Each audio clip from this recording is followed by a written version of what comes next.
विश्व योग दिवस पर हरियाणा विधानसभा के उपाध्यक्ष डॉक्टर कृष्ण मिड्डा ने भाजपा और खासकर प्रधानमंत्री नरेंद्र मोदी के कार्यकाल की सराहना की है।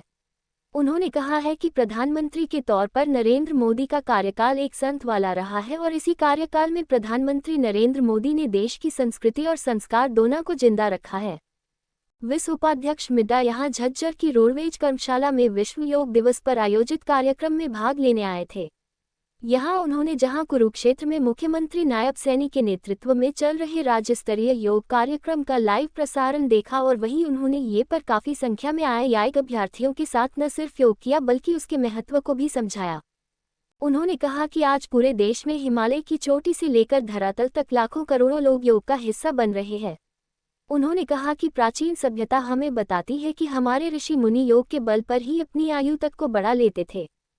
इस मौके पर मीडिया के सवालों का जवाब देते हुए विस उपाध्यक्ष ने इनेलो नेताओं के उस बयान का भी जवाब दिया जिसमें इनेलो नेताओं ने हरियाणा की भाजपा सरकार द्वारा गुंडों के सामने घुटने टेकने की बात कही थी। उन्होंने कहा कि वह मानते हैं कि कुछ स्थानों पर गोलियां चली है, लेकिन ये भी कड़वी सच्चाई ही है कि समय रहते ही अपराध और अपराधियों पर कार्यवाही की गई है।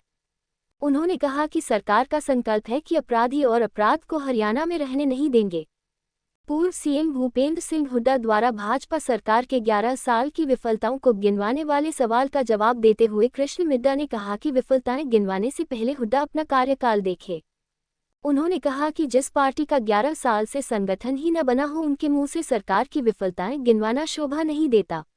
अभय चौटाला के एक दिन का सीएम बनाने वाले सवाल पर बोलते हुए मिड्डा ने कहा कि कहने और करने में बहुत अंतर होता और कहना सभी का अधिकार है। इस मौके पर उन्होंने विश्व दिवस पर जिले में सफल कार्यक्रम के लिए जिला प्रशासन, पार्टी कार्यकर्ता और आमजन को बधाई दी और सभी के सुखी रहने का संदेश दिया। छोड़ते हुए धीरे धीरे नीचे, हाथ नीचे, अपने आप को अगले आसन के लिए तैयार करेंगे। अगला आसन पाद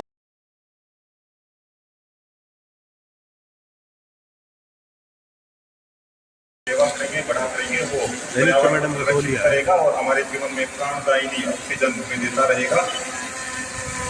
उपायुक्त महोदय एवं पुलिस आयुक्त महोदय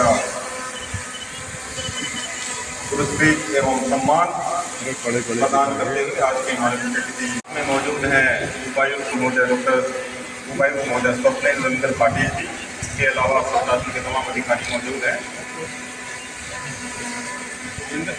अब मैं निवेदन महोदय से आप आज के कार्यक्रम इनके कुशल नेतृत्व में हो रहा है को पौधा भेंट करते हुए सम्मानित करें एवं नगर परिषद चेयरमैन जिले झज्जर के सभी अधिकारीगण, स्कूलों एवं गुरुकुल से पहुंचे बच्चे तथा विशेष रूप से हरियाणा रोडवेज झज्जर के अधिकारियों एवं कर्मचारियों का और समस्त झज्जर वासियों का आज 11वें अंतर्राष्ट्रीय योग दिवस पर यहाँ पहुंचने पर जिला आयुष विभाग की ओर से हार्दिक धन्यवाद करती हूँ।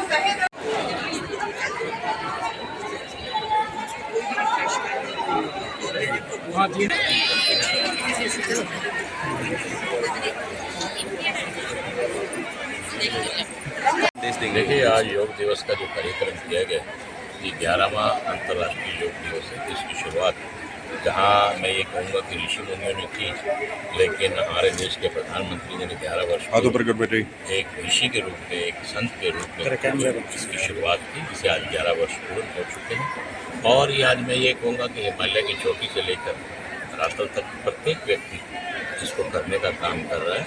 और मैं धन्यवाद करना चाहूँगा झज्जर के डीसी महोदय का, एसपी महोदय के, तमाम प्रशासनिक अधिकारियों का, जिन्होंने एक अच्छा रूप इस योग दिवस पर देने का काम किया। तमाम सभी बच्चों का जो भी जिन्होंने भी पार्टिसिपेट किया आज इस कार्यक्रम में, सबका आभार व्यक्त करता हूँ और सबसे प्रार्थना करता हूँ कि करेंगे योग रहेंगे निरोग, एक मूल मंत्र जो हमारे देश के प्रधानमंत्री ने दिया था।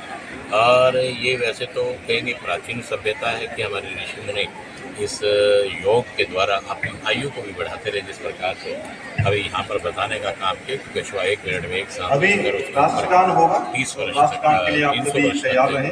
माननीय योग का एक अपना महत्व है, सभी मीडिया से बातें हो रही है और यही कामना करता हूँ और भारत के भविष्य की कामना करता हूँ कि हमारे देश के प्रधानमंत्री निरंतर हम लोगों को जो चीज़ों से हम वंचित रह गए हैं, जिनका हमें ज्ञान नहीं रहा और वो हमारी संस्कृति थी, उनके बारे में हम सबको बताएं, ताकि पूरा देश उनके साथ एकजुट होकर खड़ा है। हमारे प्रांत के माननीय मुख्यमंत्री आज नायब सैनी जी ने भी कुरुक्षेत्र की भूमि पर बाबा रामदेव जी के साथ योग किया है और उन्होंने यही संदेश दिया है कि करेंगे योग, रहेंगे निरोग। इनेलो पार्टी के नेता हैं, वो ये कह रहे हैं नायब सैनी सरकार ने गुंडों के आगे अपने घुटने टेक दिए। नहीं, ऐसा नहीं है। देखिए कि हर प्रकार से उचित कार्रवाई की जाती है। मेरे दिन के अंदर ही पिछले दिनों में कुछ बदमाशों को गोली चलाकर उन्हें टांग पे गोली मारी गई, तो उन्हें पकड़ा गया, उनके खिलाफ कार्रवाई की गई है। और जो और भी कोई इस प्रकार से हो, नायब सरकार किसी प्रकार से किसी भी गुंडे को हरियाणा में रहने नहीं दिया जाएगा। उन्होंने इस बात के लिए दिल खोल कर कहा और पूरी सरकार इसके लिए है कि किसी भी गुंडे को बर्दाश्त नहीं। जेजेपी और इनेलो पार्टी संगठन बना रहे हैं, ऐसा संगठन बना देंगे भाजपा सरकार का साफ कर देंगे। देखिए, हर आदमी को संगठन बनाने का अधिकार है, वो संगठन बना रहे हैं, ठीक है, लेकिन भारतीय जनता पार्टी के बारे में सोचना उनका तथ्य गलत है। सर, भाजपा 11 साल के काम को लेकर जा रही है, प्रधानमंत्री के कामों को लेकर। एक तरफ कांग्रेस पार्टी है जो विफलताओं को लेकर जा रही है भाजपा की। पहले वो अपने आप को देख लें, मेरे ख्याल से यही उचित रहेगा। 11 साल में जो संगठन ही नहीं खड़ा कर पाए, वो विफलताओं को क्या गिनाएंगे। आज आपके सामने मिशन संदूर है कि किस प्रकार से टेक्नोलॉजी का प्रयोग कर आज हिंदुस्तान ने अपना एक मजबूत स्तंभ स्थापित करने का काम किया कि आज पाकिस्तान की दरों दीवार चिल्ला कर बोल रही है कि हमारा जितना बड़ा नुकसान उन आतंकियों ने आतंकियों के अड्डों को ढेर किया है, और हिंदुस्तान में बैठ कर ही और हमारी बहन कुरैशी और हमारी बहन सिंह के हाथों ही उनने उनके आतंकी अड्डों को ढेर कराने का काम किया। इससे ज़्यादा और बड़ी क्या बात होती है। आज हमारा देश अर्थव्यवस्था के नाम पर भी चौथे नंबर पर है। भूपेंद्र हुड्डा भी आरोप लगा रहे हैं गुंडा राज सबसे ज़्यादा भाजपा सरकार। वो अपना कार्यकाल देखें। जो लोग आरोप लगा रहे हैं, अगर वो अपना कार्यकाल देखें तो बेहतर रहेगा मेरे ख्याल से। प्रदेश की कानून व्यवस्था को ठीक करने के लिए अभय चौटाला एक दिन के लिए सीएम की कुर्सी मांग रहे हैं। देखिए, हर एक का अपना अपना सोचने का तरीका है। वो किसी के कहने पर तो मैं क्या कहूँगा, हर एक का अपना सोचने का तरीका, कोई कुछ भी कह सकता है। ठीक है।